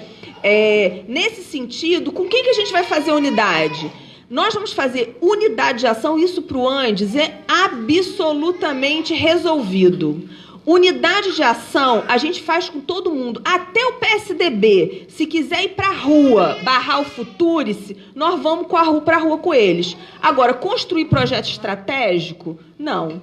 E aí, Marcelo, desculpa, não dá para pedir para a gente esquecer a memória e a história. E que a unidade tem que ser a partir do esquecimento da história recente. Porque parte disso que nós estamos agora pastando tem a ver com a nossa história recente, inclusive de desmobilização e de desarmar a classe trabalhadora, que os governos de conciliação de classe fizeram. Então, não tem como esquecer o que foi feito no Brasil. Isso não impede de conversar com a Haddad ou com quem quer que seja. O problema é que a gente quer saber, eles querem conversar com a gente? Porque nós estamos esperando a CUT, a CTB, a nova central sindical puxarem uma nova greve geral nesse país. E eles não se dispõem a fazer isso. Não é? Nós estamos nesse caos desse país e as centrais sindicais estão recuadas. Um vexame. Nem na porta do Congresso querem ir. Fica o Andes e a CSP com lutas na porta do Congresso Nacional falando contra a reforma da Previdência. Aquilo chega a ser uma desmoralização para a classe trabalhadora. Né? Então, assim, unidade de ação nós queremos fazer, mas nós queremos que bote na rua. Tem que botar a gente na rua. Não adianta ficar assinando panfleto de unidade e na hora não mobilizar a categoria. Porque é isso, entendeu? Nós temos a entidade criada pelo PT tentando representar os professores, que faz isso o tempo todo. Fica botando o timbrinho deles lá, falando que vai convocar para a luta, e não chama uma assembleia na base para decidir o que a categoria quer. Então, assim, não dá para pedir unidade se as pessoas não se mobilizam. A gente quer unidade, mas com quem vai se mobilizar? Isso para nós vamos para a rua com todo mundo. E a gente está fazendo reunião com Deus e o diabo, entendeu? Se tiver contra a reforma da Previdência e contra o Futurice. Nós estamos fazendo no Andes, indo para o Congresso Nacional, fazendo audiência com todos os deputados e senadores que aceitam dialogar com a gente, estamos pedindo reunião com todas as entidades, temos um espaço lá comum que está junto Andes, Fazubra, Sinasef, Uni, CNTE, conseguimos agora trazer a CNTE. A gente acha que é fundamental fazer o diálogo com as entidades. Só que não adianta ser burocrata. Tem que mobilizar. E mobilizar significa mobilizar a partir das bases. E esse é o desafio que está posto para nós, né? Nesse sentido, acho que é importante, por exemplo, acabei de receber aqui a notícia que o Conselho Universitário da UFAM, da Universidade Federal do Amazonas, acabou de deliberar já contra o Futurice. É isso que nós temos que pedir. É isso que nós temos que exigir aqui na Universidade Federal Fluminense. É isso que nós temos que exigir em todas as nossas universidades, que os conselhos universitários comecem a se posicionar contra o Futurice, para não dar margem para os reitores tentarem negociar, porque alguns vão sim tentar negociar. Essa é a cara deles, desculpe, esse é o papel dos gestores. E não importa aquele que é melhor, aquele que é pior, o papel dos gestores é esse, ficar lá negociando com o governo, né? Então, qual a grande reclamação? Eles não foram ouvidos antes, sabe? Porque se eles tivessem sido ouvidos, eles iam fazer o quê? Tira o empreendedor?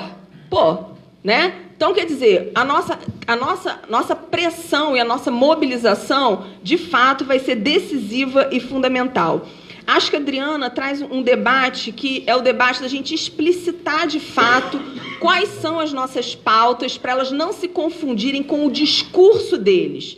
Nós queremos a autonomia da universidade, nós queremos a autonomia da gestão financeira e não a autonomia financeira para captar recursos.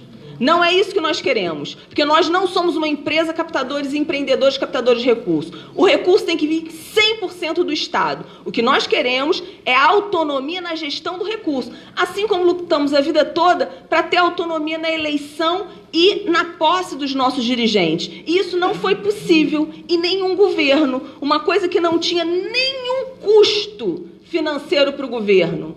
Nenhum. E nenhum governo aceitou que as eleições de reitores se finalizassem dentro das universidades. Qual o resultado disso? 5 reitores que já foram empossados pelo governo federal e que não foram os eleitos na comunidade acadêmica. Isso é grave demais. Isso é muito grave. Esses 5, nomeados por este governo, vão ser a favor ou contra o Futurice? Qual a expectativa que nós temos? Então, nós já temos de cara aí algumas universidades que a gente já sabe que, se um reitor que aceita não passar pela consulta pública e ser nomeado para reitor, vocês acham que esse reitor vai fazer consulta pública na sua comunidade acadêmica para saber se eles são a favor ou contra o Futurice? É claro que não, né? Então, só vai fazer se tiver pressão. Então, por isso que a nossa mobilização interna nas universidades, ela vai ser fundamental. André falou da questão da cultura. André, eu acho que isso é uma coisa que a esquerda não se deu conta, sabe? E eu não acho ruim a gente admitir as nossas lacunas, os nossos erros, não, porque eu acho que quando a gente admite, a gente tem mais possibilidade de errar menos para frente. Uma coisa que nós não nos demos conta foi no processo de mudança cultural da sociedade. Que nós vivemos numa sociedade que tem muito conservadorismo. Muito conservadorismo. E que esse conservadorismo está entranhado na classe trabalhadora também. Né? E nós não nos demos conta disso, nós não nos demos conta do poder que as igrejas evangélicas foram tendo, da expansão das igrejas que se tornaram um poder político e hoje gerenciam e governam esse país. Nós não nos demos conta disso. E aí é isso, é toda essa mudança cultural. O que um país, anteontem, uma criança de 1 mês foi assassinada dentro de casa numa favela carioca. 1 mês o neném tinha. E uma bala perdida matou a criança. Como que uma sociedade que não incorporou a violência, não reage a isso? Entende? Porque aquilo ali, como todos os assassinatos que estão acontecendo, como que pode rodar pelo Brasil afora uma imagem de uma placa em cima de uma escola pública na favela falando isto aqui é uma escola? E a gente não reage porque a gente naturaliza que agora até o governador anda de helicóptero para ver como que atira melhor. Então, eu acho que a gente, infelizmente, não se deu conta de que tem uma cultura que foi se disseminando e que a gente não foi hábil o suficiente para se contrapor a essa cultura. Reconhecer isso para nós é importante porque significa que nós vamos ter que aí nos reinventar em alguns sentidos. Nos reinventar no sentido de diálogos que nós temos que fazer, de sair mais de dentro de nós mesmos. A universidade precisa chegar na população e mostrar o que a população perde fechando a Universidade Federal Fluminense. Ou o que a população perde se a UF se desestruturar publicamente. Porque não perde só quem tem acesso ao ensino superior público, perde todo mundo, perde quem usa o hospital universitário, perde quem usa o serviço de psicologia aplicada, perde quem usa a farmácia universitária da UF, entende? O serviço odontológico, a cultura. Então, assim, a gente atinge para muito mais do que os estudantes que nós atendemos aqui. A universidade que a gente defende, que é o que ela é hoje, é muito mais do que só a sala de aula, né? São os projetos de extensão, são os projetos de pesquisa, e nós temos que ser capazes de traduzir isso. E nós estamos mal nisso. Essa que é a verdade. Nós não somos eficientes o suficiente ainda. Mas acho que nós temos que ser incisivos hoje numa mobilização que tem a gente, que é o que o Valdir falou, só as direções sindicais não dão conta, é impossível a gente dar conta. Né? Eu sempre brinco, a gente trabalha igual todos os outros professores, a gente continua dando aula, fazendo pesquisa, extensão, ninguém é liberado. Né? Então, a gente vai precisar de gente que tem que fazer um arrastão dentro da universidade, convocando professores e estudantes a se mobilizarem, e nós temos que ser capazes. com mídias, com material de comunicação, de dialogar com a população. E acho que temos que ir ao encontro da população. Fazer como a gente fez com a EBSER, fazer como a gente fez com o plebiscito dos cursos pagos, ir para a rua. Niterói é pequeno, entendeu? Acho que a DUF tem um papel importante, o Sintuf tem um papel importante, de botar Busdoor, de botar, entendeu? Lambi-lambi. É isso que nós vamos ter que fazer, entendeu? Gastar o recurso da categoria para mostrar para a população o que está em jogo e tentar conseguir o apoio da população para que a gente consiga, de fato, barrar esse projeto. Não tem possibilidade de diálogo com esse projeto. E acho que mais ali na frente, os que hoje estão junto com a gente, que a princípio vão ficar junto, vão já nos largar porque vão querer negociar isso aqui para ver como que fica a sua fatia. Então, por isso que a gente tem que ser muito firme e muita clareza de qual é o projeto de universidade que a gente defende. Obrigada, gente. Não consegui responder nada.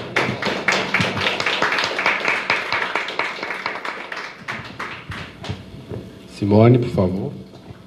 Bom, eu queria começar falando... Eu fiquei preocupada com a fala de um companheiro técnico administrativo, não foi você? Foi o outro, que falou que não entendeu, a gente não deu tanta ênfase a que esse projeto muda. Então, eu acho que eu não vim aqui, não fiz o que eu vim fazer aqui. Porque eu tentei falar isso, eu ouvi isso da Eblin também. A gente está numa situação em que a gente reconhece um monte de problemas na história da universidade, e eu citei vários deles aqui, os processos da parceria público-privada no governo Lula. Agora, nada é igual ao processo que está colocado, embora a gente reconheça que esse projeto não é um evento solto no ar. Ele vem baseado em políticas do governo Fernando Henrique, do governo do Lula, do governo da Dilma. Né? Então, isso é a primeira questão que eu queria deixar clara. A outra questão é a comunidade científica. Eu acho que a comunidade científica cumpre um papel de uma parceria subordinada com o capital desde a sua criação. Né? Eu acho que o exemplo da ideologia do desenvolvimento, criticado, né, a tese da Miriam Limoeiro Cardoso, que como a gente virou essa coisa de achar que tem que ser igual ao outro, perpassa pela formação da nossa comunidade científica. Então, quando eu falei dela, eu acho que alguns pontos desse, nem acho que o Futurice inteiro. Não confio na SBPC, por exemplo, como uma aliada para discutir o projeto inteiro. Acho que vai ter pontos que mexem com interesses particulares, porque eles se movem dessa forma. Então, no que me interessa, na minha área, na minha pesquisa, no meu campo, eu vou para a disputa. Então, essa é a comunidade científica que a gente tem. Não tem como confiar. Podemos, como a Evelyn falou, dar a mão em alguns pontos, mas sem abrir mão do projeto estratégico. Né? Falar um pouco sobre os estudantes, que eu disse que é um dos principais aliados, tem os problemas políticos, é verdade, a gente vai ter diferenças, aí vamos ter que discutir isso, como é que a gente vai montar a luta, né, para todo mundo. Agora, nós temos que conversar com os estudantes. Qual é o futuro no Futurice para esses estudantes? A gente podia passar aqui, né, aquela apresentação estilo Steve Jobs, do cara lá do CESU, quando o cara diz que acabou o fracasso. Os nossos estudantes vão ter um futuro melhor, porque eles vão fazer startups. Olha que coisa legal. E não é brincadeira isso, não. O Parque Tecnológico da UFRJ, não sei se vocês conhecem o campus da UFRJ, o fundão, você vai andando, enquanto é a universidade, está tudo caindo. De repente, você entra num mundo novo. É o Parque Tecnológico. Onde está lá a empresa da família Bush, onde está a GE, onde está a Valoric, a L'Oréal, todas essas empresas aí. Então, tem 12 empresas grandes instaladas, 15 médias e pequenas, e 31 startups. O que mais a COP faz é isso? Agora, gente, o que é uma startup? O que é essa proposta para um estudante? Startup é um Uber. É uma Uber que deu certo. É uma startup que deu certo. Mas o dono lá está ganhando dinheiro, embora tenha gente aí dizendo que está dando prejuízo.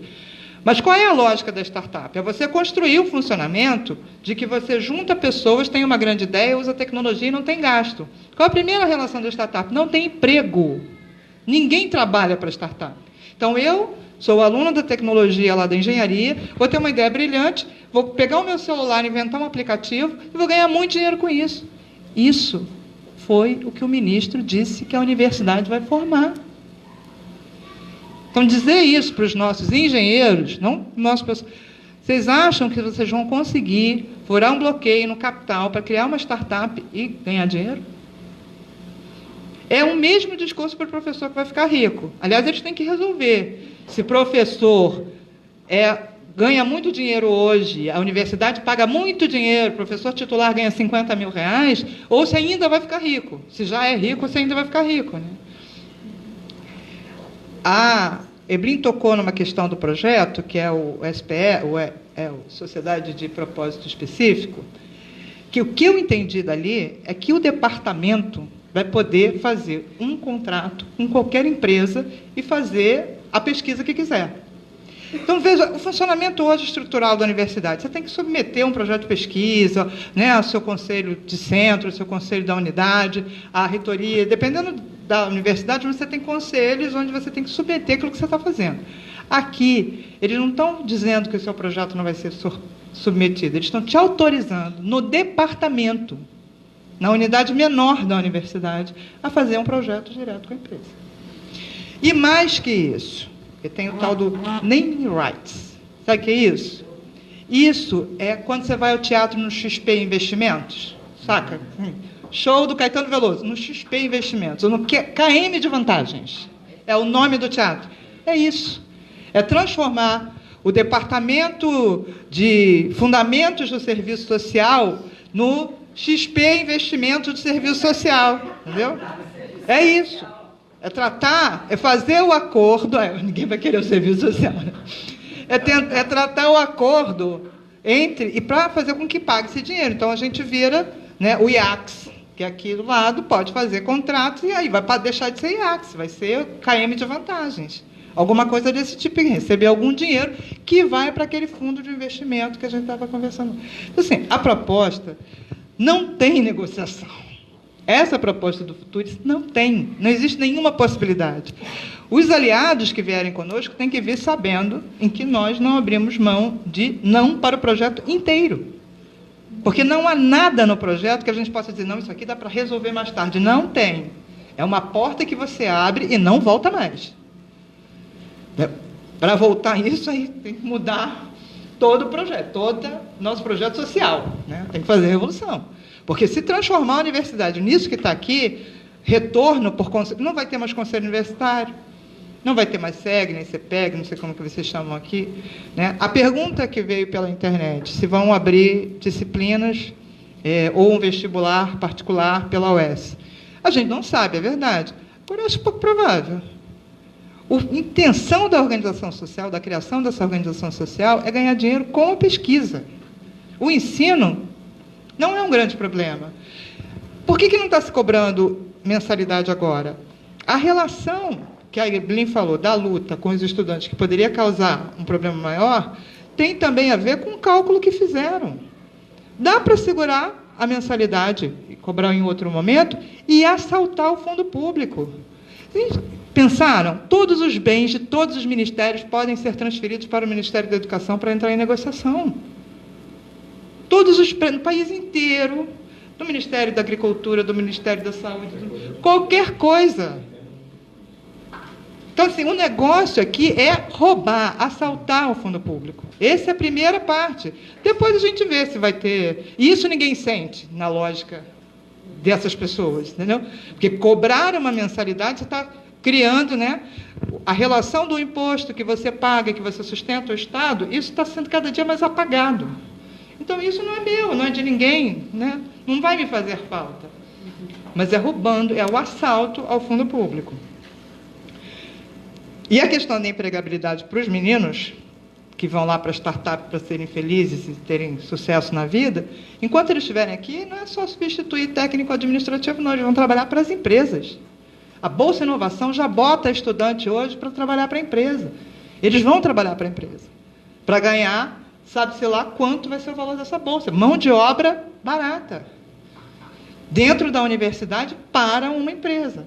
Isso é muito sério, nisso que a gente estava falando no final, e que a Evelyn tocou, que é a questão da formação. Que sociedade é essa que a gente vai montar daqui a 10 anos, gente? Quem sai dessa universidade sai com que formação? As pessoas acham que vão fazer uma startup porque vão ganhar dinheiro como ganha o Uber, e o que eles vão conseguir é ser empreendedores de vender cachorro-quente na rua, se tiver dinheiro para comprar carrocinha.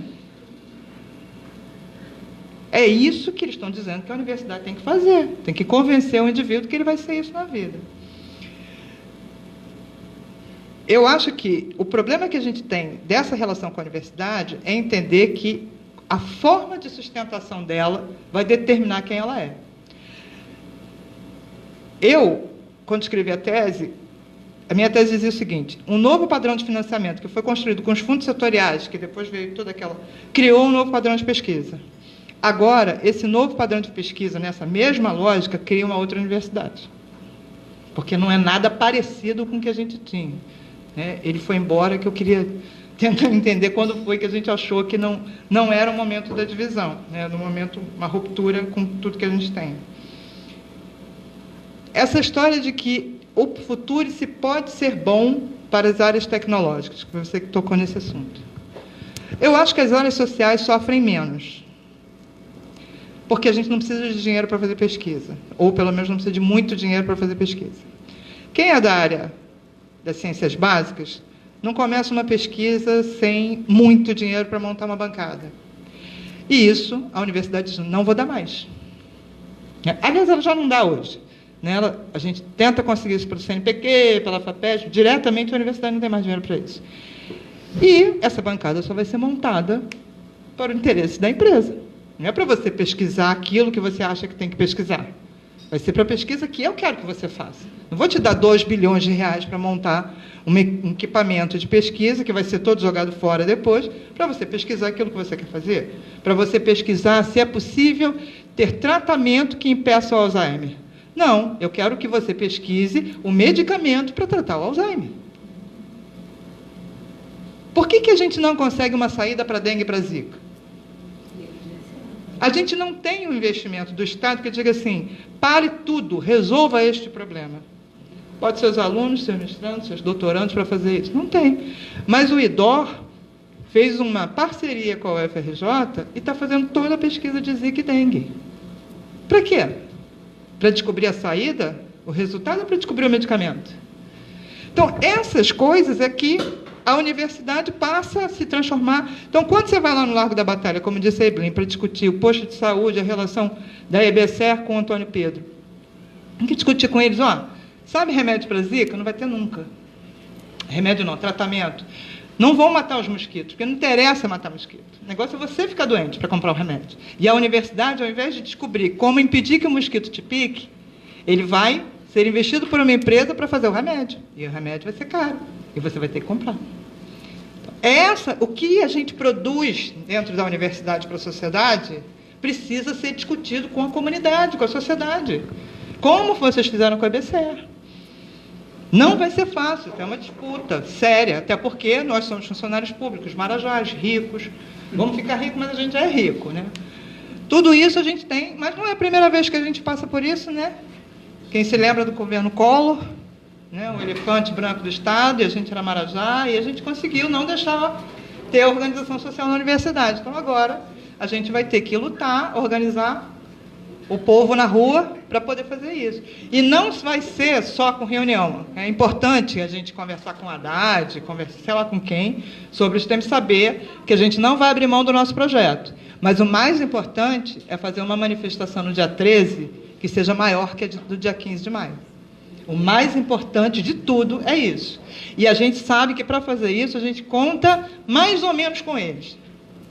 Então, a gente tem que mobilizar as pessoas, porque em casa, fazendo meme, não resolve o problema, não.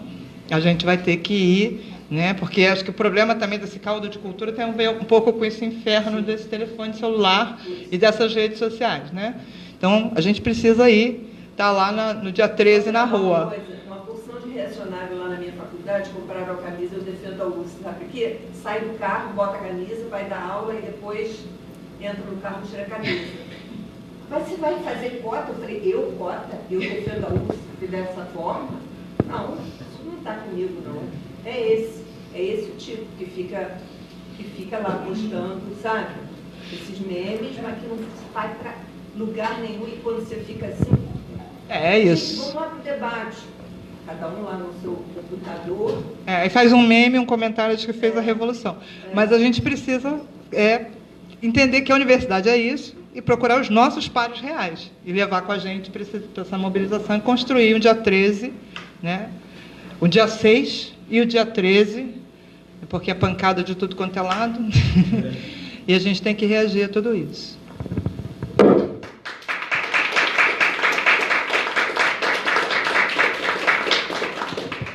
Pessoal, a gente encerra a mesa aqui, agradecendo a presença de todos. Esvaziou um pouquinho, muita gente foi para a panfletagem. Já foi?